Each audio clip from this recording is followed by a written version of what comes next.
let's get into today. How about getting out of your own head? Again, I asked a handful of people, what would you want to hear about if you get to January? What's the sermon series? And everybody always screams out, mental health, right? Mental issues. We get into January and you go, I don't know if I can survive. I kid you not, we were joking the other day. First of all, let's tell a horrible story. Danielle's been getting some hate messages because of Nokomis, Minnesota daycare. I did not realize. She bit my ear for about a few minutes yesterday, and I felt so bad for her. In fact, I got to the point where I'm like, can you send him to me? I'd love to talk to him. I mean, anybody who wants to send that kind of stupid hate mail or whatever, doesn't even know what's going on. So we're like, no, we're in Nokomis, Illinois. Well, we get that a lot with Nokomis, Florida. And we've decided we want to partner with Nokomis, Florida as a church because I think we could go down there in January. Preach. Nokomis, Florida, if you're listening. You're our next sister church. Hillsboro's not far enough south. We've got to go farther south. It's so cold and everybody gets so miserable in the winter. But I want to invite you into a discussion that over the next handful of weeks, go through the book of Philippians. And I'm going to challenge you with a flip. Both work. So I don't want to say one or the other. I don't want to tell you that therapy is bad or medicine is bad or how you deal with the emotional perspective in life, regulating your emotions. But there's things that aren't being talked about. And one of them that's not being talked about is that when we get really emotional, we get really anxious, and we have mental health issues, we ruminate internally, subjectively, far more than we do objectively and externally. And I'm going to invite you to understand that there's a balancing act to that we've sort of really leveraged to one side. And that's where I think The Inside Out is a great example of this movie, of these characters. Now, does anybody have a character that fits you most? Now, my wife and I would probably be opposites this way. I'm joy. I'm like a party looking for a place to happen. Love that. And I'm anger. Like, if something happens and I'm like 0 to 60, right? And I just... My wife, she can be joy. She also is sadness. She just feel the room, right, and the trauma, and she can just sort of come in and just soak it in and give people calm in the midst of their grief. And then she's anxiety, I'm not going to lie. She's a little bit like she can think. We always joke that the inability to forget is far more detrimental than the inability to remember. I can't remember anything, so I don't really get too anxious about things. I get angry in a moment, and then let's move on.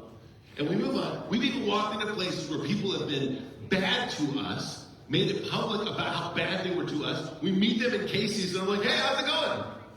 And we walk out, she goes, we don't like them. And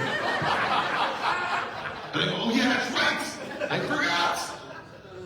And then I'm angry again. But then I forget, so it's no big deal. Those of you that get anxious, you know what? The reason you get anxious is probably one of the most dominating features of getting anxious is because you ruminate, you can't forget. You can't move on, you can't let it go.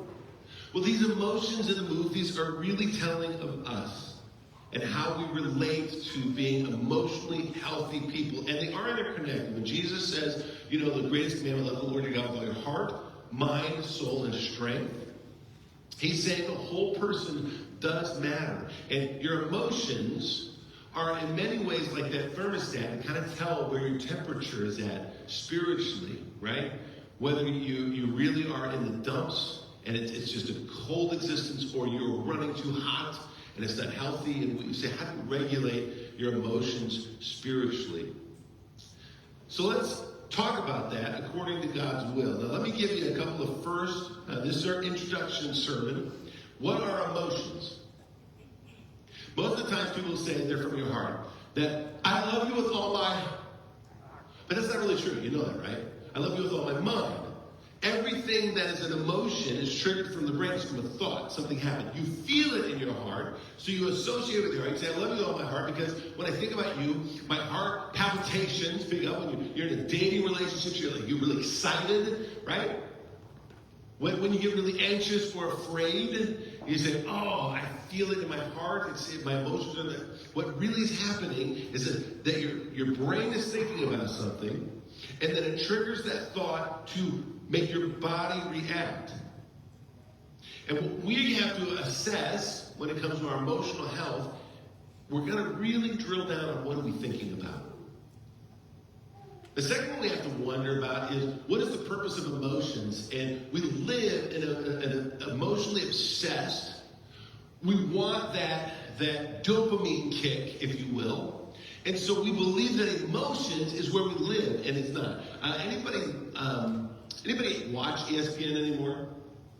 I can't take it anymore. You watch the news.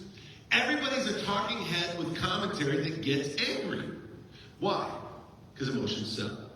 I just want them to tell me the highlights from the games, but they can't because all of a sudden they have to talk about the drama in the quarterback's life. And 10 minutes go by, and I'm like, I still have no idea who won the game. And then I say this, and people are like, how do you know who won the game? Like, it's on the internet. You just look it up. But I'm kind of like, I want to see the stats, I want to see some of the highlights. You can't get to that because 3 seconds into any highlight of any game has to become drama. Because we live in our emotions. And now we've become a society that believes we're a mentally health crisis, but we can't detach ourselves from the fact that we're emotionally driven in everything that we do. I want to talk about how emotions are supposed to be hallways, not living rooms. Emotions, the word emote, to move, is to actually put you in motion. And that you're supposed to get into a space that your emotions aren't running hot or cold off the charts, but really they're meant to, when they spike, get you into a position that you do something about it to then get back into a regulated space. What is a healthy existence? When I call them hallways, I mean simple things. When you get afraid and you feel the heart racing, being afraid means that you get to somewhere safe. And then you shouldn't be afraid. It should bring it down, right? When you are in a crush, in a relationship, and you're pursuing a relationship, you're really excited, I got news for you. You're not going to be there your whole life, are you? Like, you get married after a few years, you're like, oh, where'd all that excitement go? You're like, you die. There's no way you could live that excitement your whole married life. It's going to come down to a calm. And by the way, that calm, that daily existence is some of the best meaning. So we need to be able to understand our emotions. Are they moving us in the right direction into a healthier lifestyle? Or are we only making them our reason for existence? Now we're going to talk about emotions on a few different scales. So you've got primary emotions, just like primary colors. What are the primary colors? Anybody know them? Red, yellow, blue. Right? How about secondary colors? Red and yellow make orange. Yellow and blue make, what am I missing? Red and blue make purple. My favorite. So you got primary colors and you got secondary colors. Well, you have primary emotions and secondary emotions. So your primary emotions, you get to where they say 3: happy, sad, and afraid. You could really come down biblically to say our emotions run parallel to love and fear. And neither one is wholly in itself. You can't live in this utopian love that you're without fear. In this world today, fear is going to be an element of that. Fear of the Lord our God, right? And then also you can't totally exist in a realm of fear and paranoia and miss out on opportunities to really rest in this loving relationship of others and of God. But from that comes secondary emotions. How many of you get angry? Did you know that your anger is a secondary emotion? I'm afraid. Being afraid makes me mad. There it is. And sometimes secondary emotions or emotions intertwine, just like colors, they bleed together. So they overlap. I can be happy and sad, and the feeling is called bittersweet. If I'm afraid and excited, I'm feeling nervous. So our emotions sort of run the gambit, and identifying them and understanding them, like when I'm angry, what am I really angry about? I'm angry because I'm afraid.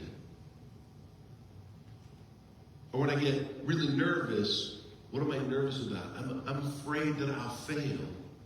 Then don't do it, right? That's what we say. Well, no, I'm also excited about the opportunity. They will coexist. And then our fourth sort of introduction to emotions, and this is the biggest one. If you write anything down today and you say, I want to circle this, and this is what I want to be putting in front of my life this next month. The result of met and unmet expectations. How many of you get surprised every January when you get depressed? I don't know why I'm depressed. Because there's no light, there's no warmth, and we're just shocked by it. And we don't change our patterns of behavior. We just keep doing the things we did in the fall. But in the fall, it's so much to look forward to in the holidays, and then it gets to January, and it just all collapses. And I got news for you. Don't be surprised anymore. We're going to wake up to the fact that our reality is our emotions are often the result of our met and unmet expectations. I'll give you an easy one. If you're hungry and the best meal you could expect is presented to you, the moment you decide you're hungry, you are very happy. If you're hungry and there's no food available and there's nothing in the fridge and you can't decide if you want Dairy Queen or Casey's or how long it's going to take to make that pizza, you are now what? Hangry. You know, there's met expectations, unmet expectations. That's what happens.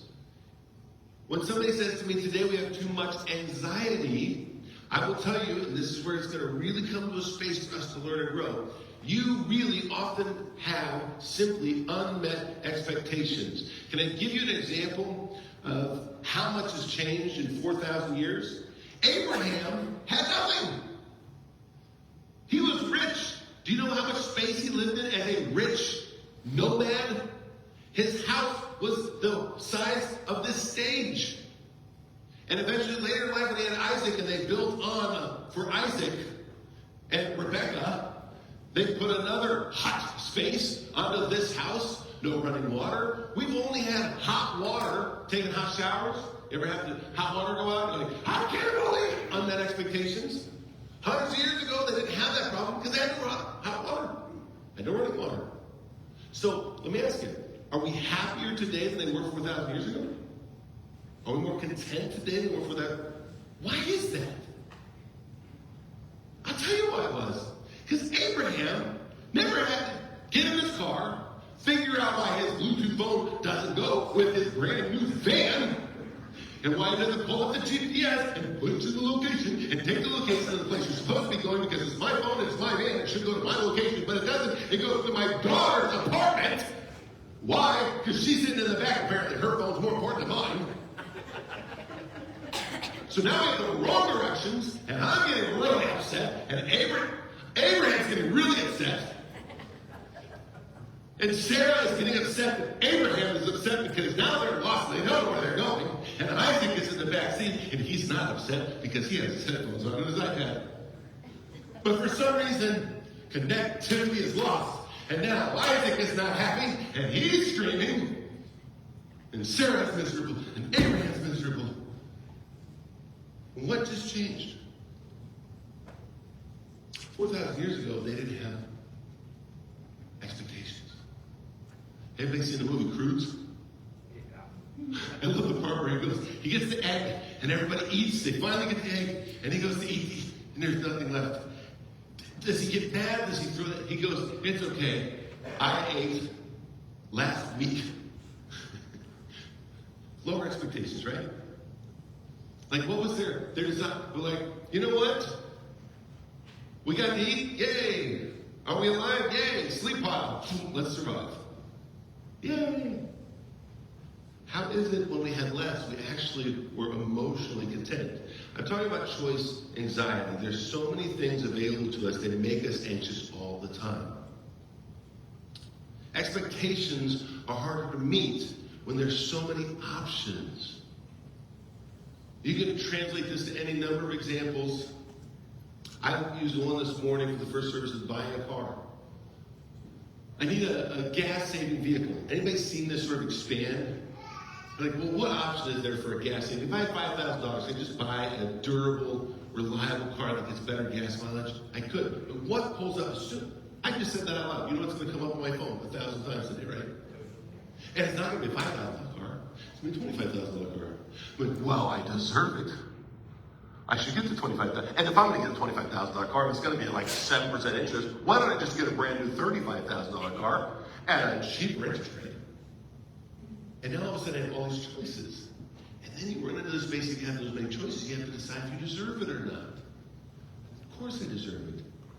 Can I get on my soapbox for a moment? It's even happening today as we know it, and I find this to be so devious of our culture. Can anybody tell me why when you're in 4th grade or 5th grade, we have to have club sport tournaments?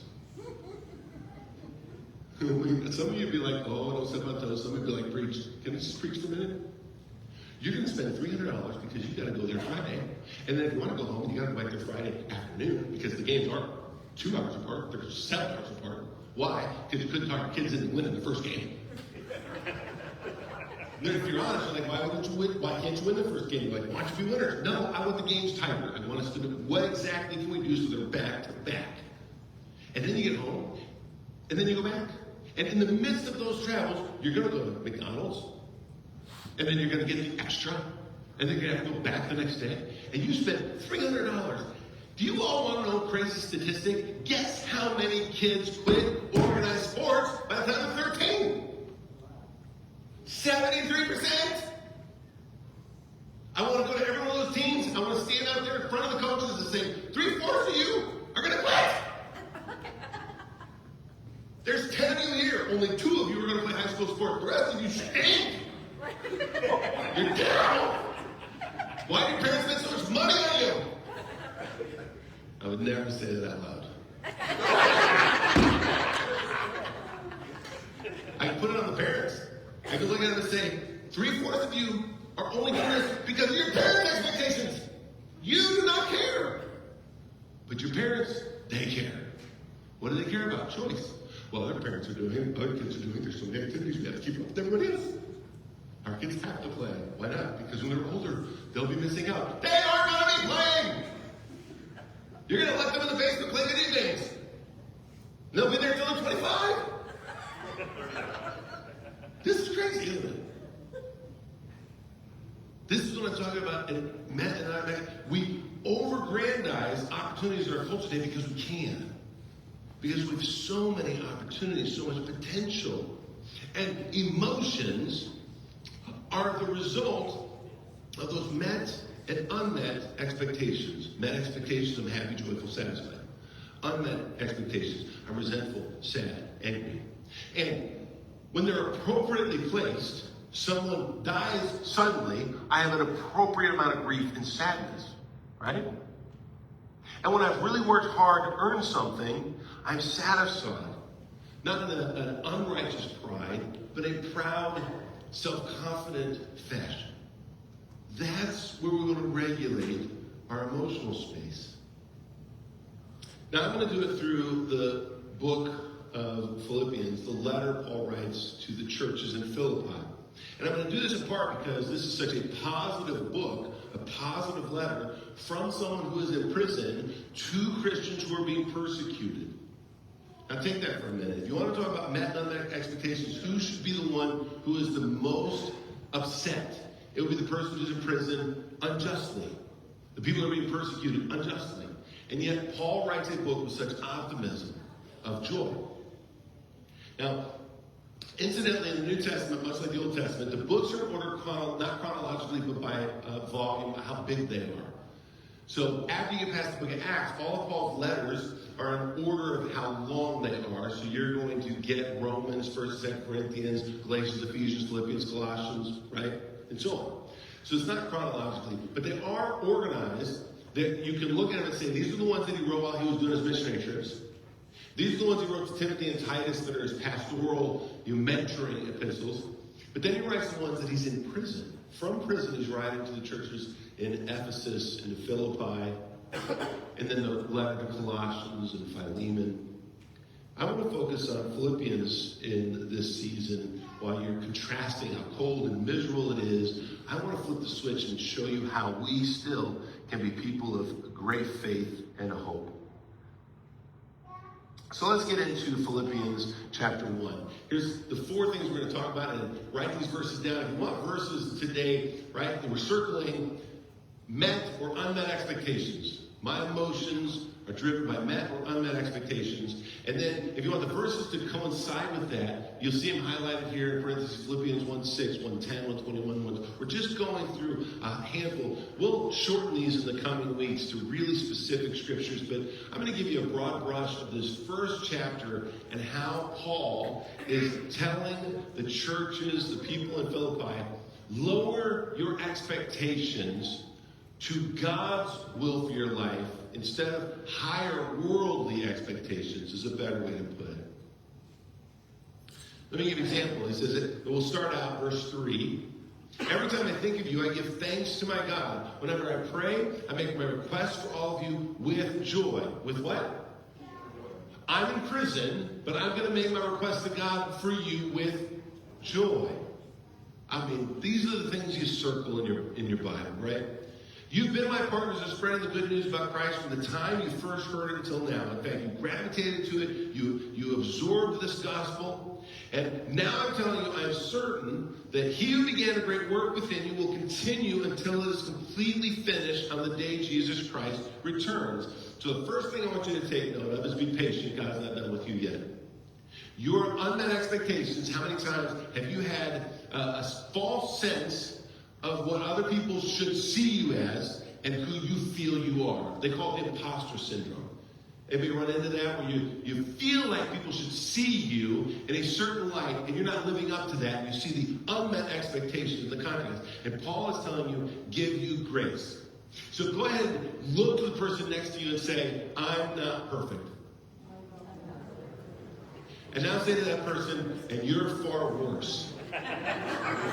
I'm just kidding. You know what I mean? Some of you got it a little bit too much. You're worse. We don't give enough grace. We present a front to the world. I kind of laugh. I've made some financial endeavors. And can I be totally honest with you? Behind the scenes, this last year has been one of the most challenging financial years. And it culminated even this weekend. So I'm going to give you my testimony in about a 2-minute spiel of what my weekend consisted of. We talk about unmet expectations. They go, but God, people look at me because on a pastor's salary and doing a couple of extras, the side hustles, it was going really well. I encourage people to maximize what John Wesley said. Make as much as you can so you can save as much as you can so you can give as much as you can. And I still want to live that life. I really do hope that depending on how I can take care of my wife, but at the end, you just bury me with my clothes on. They can't take it with me. How can I see what God has blessed me with into the world to do his will, to leave a legacy on his behalf, to influence others? How can I do this? But I know there's going to take those resources to do it. So one of the ways I was helping out was my dad couldn't afford these houses in Blue Mountain. He's had them for 30 years. And I bought him out of those houses, and he struggled with my mom, and we took care of them. But those houses are the devil. They are the most broken down, needing repair houses. And I finally, after 5 years, thought I got them to a place that they're manageable.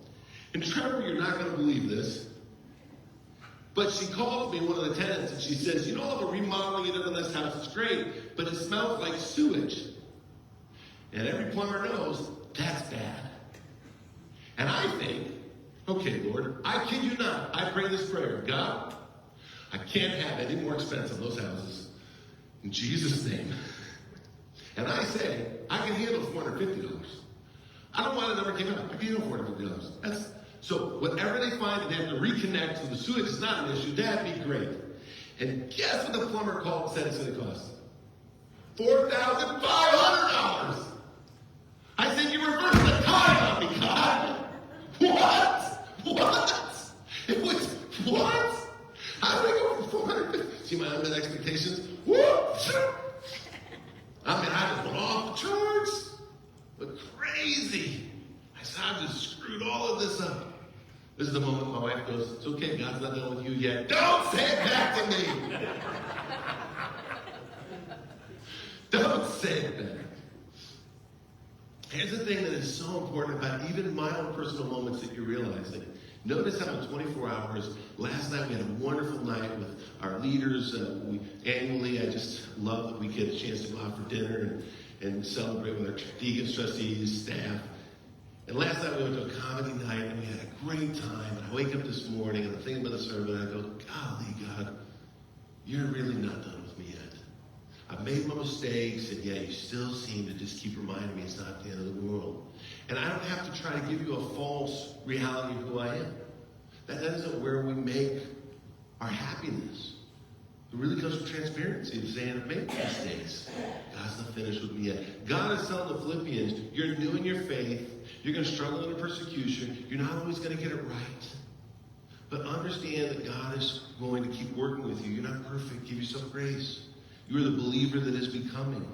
Have a realistic expectation of yourself, not a perfect expectation of yourself. Paul goes on, verse 9, I pray that your love, your what?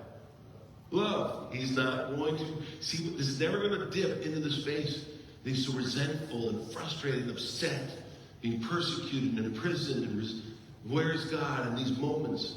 I pray that your love will overflow more and more, that you'll keep on growing in knowledge and understanding.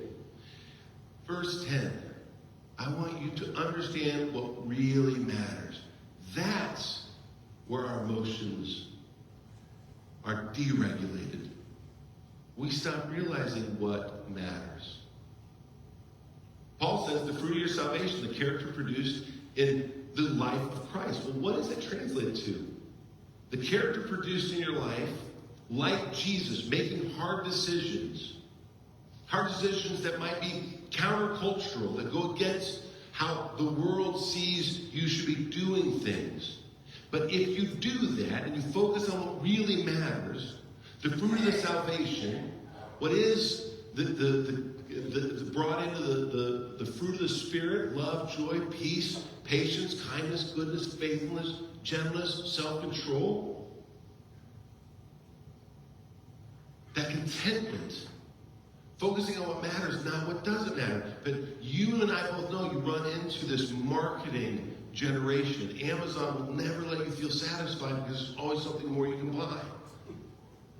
Marketing is actually called the inflation machine. Why? Because it inflates your expectations for your life. Tim Kaser at Knox College has done research on materialism and how it's actually increased our anxiety, increased our depression, it's lowered our life satisfaction because we believe we're only satisfied in acquisition. But then when you get something, it rarely satisfies that which you were struggling to solve. The new truck, the new car, it depreciates, it breaks down, it needs insurance. The same monthly payment that you're making over those 60 months, or 72, or 84, is going to be the same amount as the car deteriorates and needs more, requires more, is valued less. Focus on what really matters. In our culture today, unlike thousands of years ago, we do less and we want more. We're actually a far more sedentary culture than our ancestors. We're void of moving and exercise. We take more pills than we do walks. We have a growing lethargy and apathy, and yet we have created more entitlements, the have-to-haves, the things that I deserve. And Amazon keeps telling us we do.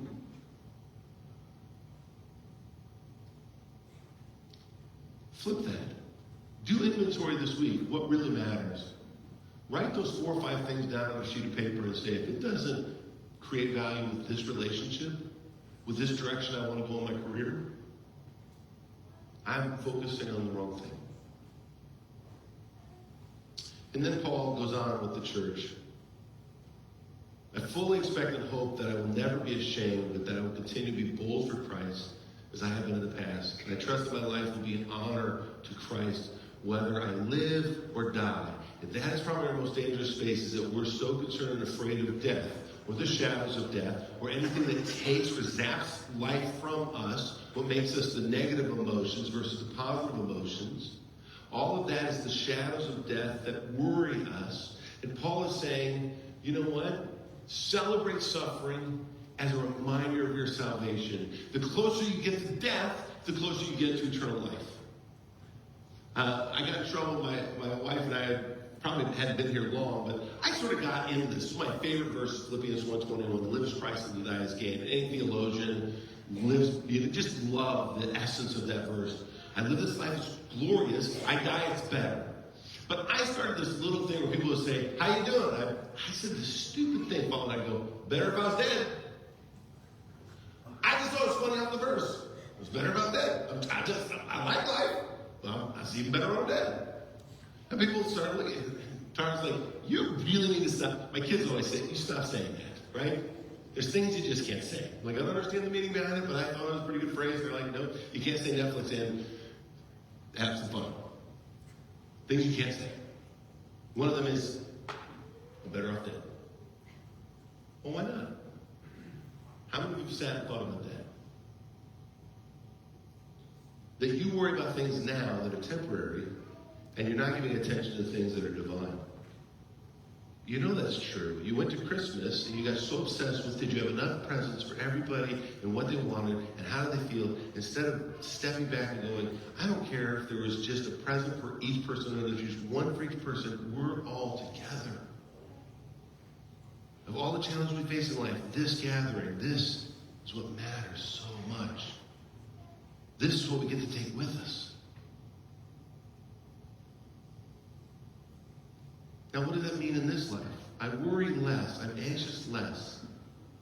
Because even in suffering, I just see it as a highlight of God's greatest conquering. What he's going to do. If you get anxious about a temporal moment, you're giving eternal significance to that temporal moment. How somebody said something to you and you ruminate over it, you're giving that person's opinion of you more than God's opinion of you. You're giving their temporary opinion of you. And I give you really big news. You ready for this? Nobody cares about you as much as you think. This is life-shattering stuff. Right? Nobody does. You worry about what they said and how bad they made you feel. They forgot. They have walked away. They aren't even bringing it up again. They're on to other things. They just gave you a little stinger. And you can't let it go. You've given that moment, that sting, that stinger that was just dissipated the moment they left and got into other things. Don't do that. For me to live is Christ. And any suffering, any hint of the dying, is just a reminder of what is better to come. And that's ultimately because of this last one. Above all, you must live as citizens of heaven. Be content with your retirement plan. Any of you that are getting close to retirement, any of you in retirement, we worry so much about, do we have enough? I got news for you. Just as Jesus said, look at the lilies of the fields and the birds of the air. God will provide. And I've lost track of this sometimes too, and I worry about the money that's spent here. Do I have enough money there? Have these investments played out? It's fine. Truly, at the end of the day, we have the best retirement plan. Why don't we live more in the heavenly realm, the heavenly citizens, standing together with one spirit and one purpose? Whatever it is that you're anxious about, ask yourself, am I giving too much eternal significance to this temporary moment, this temporary conversation? You might have it with people you interact with, but do you give too much space in your life from that person the moment you leave? Why are they still in your head? They're gone. You only had to spend an hour with them for Christmas. Be done. Christmas is over. Move on. What do I move on to? What did you circle? What are the priorities you circle? And you look at me and you go, well, I don't know. Then you didn't write down what matters. We're going to invite you to come up for communion shortly. And I want you to tell you a little story I told the worship team before. I had that whole thing about the sewage and they had to fix it. It cost me a whole bunch of money. And I say to Jesus, I go, you see what I have to go through? And the whisper of the Holy Spirit says this, do you know what I had to go through? Like, it's not fair, is it? Like, I lost money. And Jesus is like, I gave up my life. Like, oh, really isn't somebody I can go to and complain about who can't look at me and go, been there and worse. And what does Jesus do? Listen to what Paul says. We're going to get to this next week, a little precursor, but it's perfect for communion. In Philippians 2, who being in very nature of God, did not consider equality with God something to be grasped, but made himself nothing, taking on the very nature of a servant, being made in our human likeness. To complain about it? To be upset about it? No. To be obedient unto death, even unto the cross, so that God would exalt him to the highest place and give him the name above all other names. And every tongue confess that Jesus Christ is Lord, to the glory of God the Father.